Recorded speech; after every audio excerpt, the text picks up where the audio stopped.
Assalamualaikum warahmatullahi wabarakatuh. Jumpa lagi dengan Bang Bong Vlog, motovlog yang memberikan informasi dan menyajikan pengalaman berkendara yang menarik.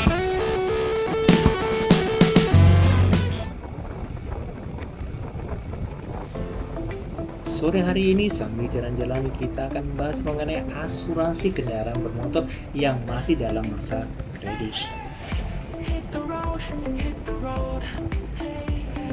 Teman-teman, biasanya atau pada umumnya ada dua jenis asuransi yang ada pada kendaraan kredit. Nah, yang pertama itu ada yang namanya asuransi all risk.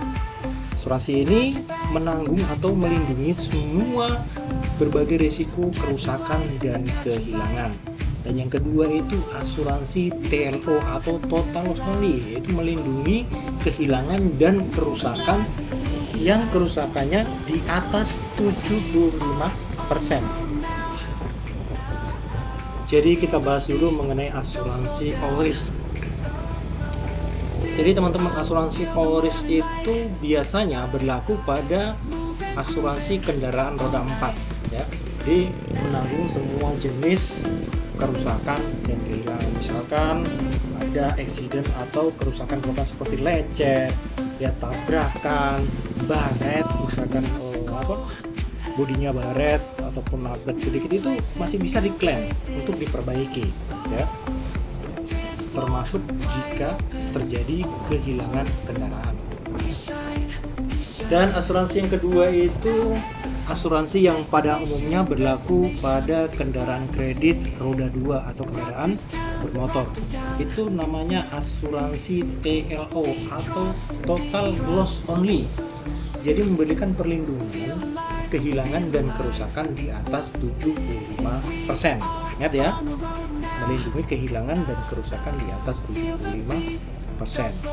Nah, bedanya dengan yang tadi, yang asuransi all risk itu memberikan perlindungan semua, ya semua, mulai itu kerusakan kecil untuk kerusakan besar, bahkan kehilangan pun tahu semua. Tapi kalau asuransi TLO ini hanya memberikan perlindungan kehilangan dan kerusakan di atas 75%. Dan biasanya ini berlaku untuk kendaraan bermotor.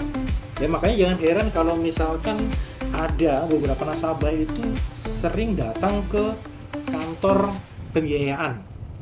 Dia menanyakan begini, Pak, saya punya motor ini rusak nih, pecah semua ininya, pecah semua peralatannya, dan dibawalah motornya ke kantor pembiayaan.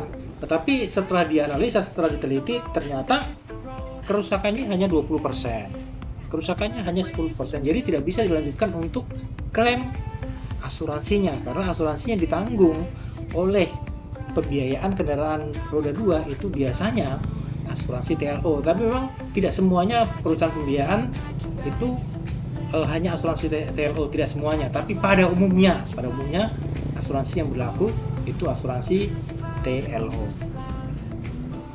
Sebenarnya yang berhak untuk melakukan kalkulasi kerusakan ini di atas 75% atau di bawah 75% itu sebenarnya bukan pihak leasing atau konsumen gitu. Tapi kan kita bisa melihat dulu ya, apakah memang kita perkirakan ini di atas 75%, ini di bawah 75%. Kalau cuma spakbornya saja yang pecah atau spionnya yang pecah, ya itu kan tidak seberapa gitu kan. Tetapi kalau misalkan terjadi kecelakaan, tabrakan, plak, terus kita ragu-ragu nih ya, ini kira-kira kerusakannya 75% atau di bawah 75%. Nah, itu sebaiknya kita koordinasikan dulu dengan pihak pembiayaannya. Nah, nanti pihak pembiayanya itu meneruskan informasi tersebut ke pihak asuransi, supaya pihak asuransi menunjuk dealer resmi yang akan mengkalkulasi kerusakannya itu, apakah itu bisa diklaim, apakah itu kerusakannya bisa dikategorikan 75% atau di bawahnya. Jadi yang menentukan kalkulasinya itu adalah pihak dealer resmi yang ditunjuk oleh pihak asuransi. Ya, itu yang perlu diketahui ya.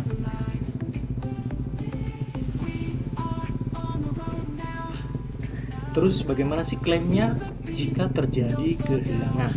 Ya, yang pertama-tama, jika terjadi kehilangan, Anda wajib melaporkan kejadian tersebut paling lambat 3 kali 24 jam ke pembiayaannya dulu.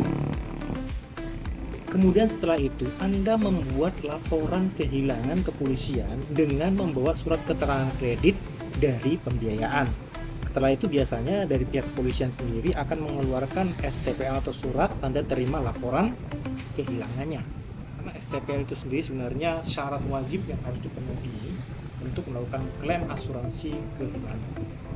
Kemudian setelah mendapatkan STPL-nya, Anda perlu siapkan dokumen-dokumen lainnya untuk melakukan klaim asuransi ya, seperti dokumen pribadi seperti KK, KTP, formulir klaim asuransinya, kemudian fotokopi polis asuransinya itu sendiri, SIM, dan STNK tentunya.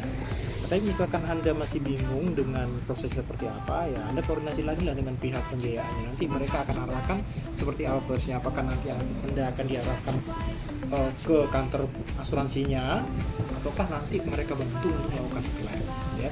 Tapi sebaiknya koordinasi dulu dengan pihak pembiayaannya.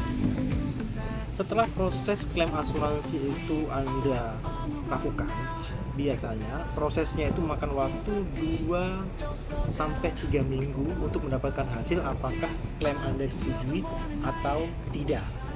Nah, kalau misalkan klaim Anda disetujui, tentunya yang paling Anda tunggu-tunggu yaitu masalah pencairan dari asuransi itu sendiri.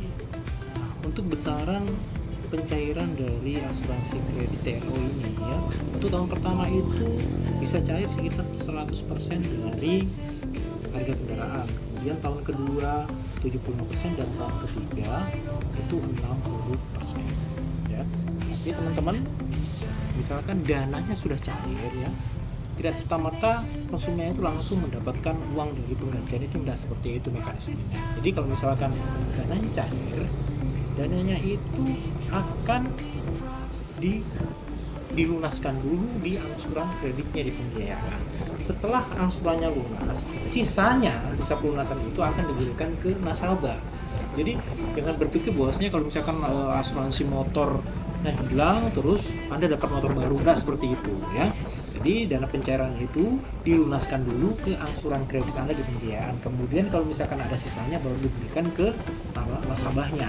Kan nggak mungkin kalau misalkan motornya hilang terus Anda disuruh bayar angsurannya, nggak mungkin. Makanya ada sistem asuransi supaya motor hilang Anda tidak wajib untuk membayar, nanti asuransi yang membayarkan ke pihak pembiayaan. Jadi seperti itu ya.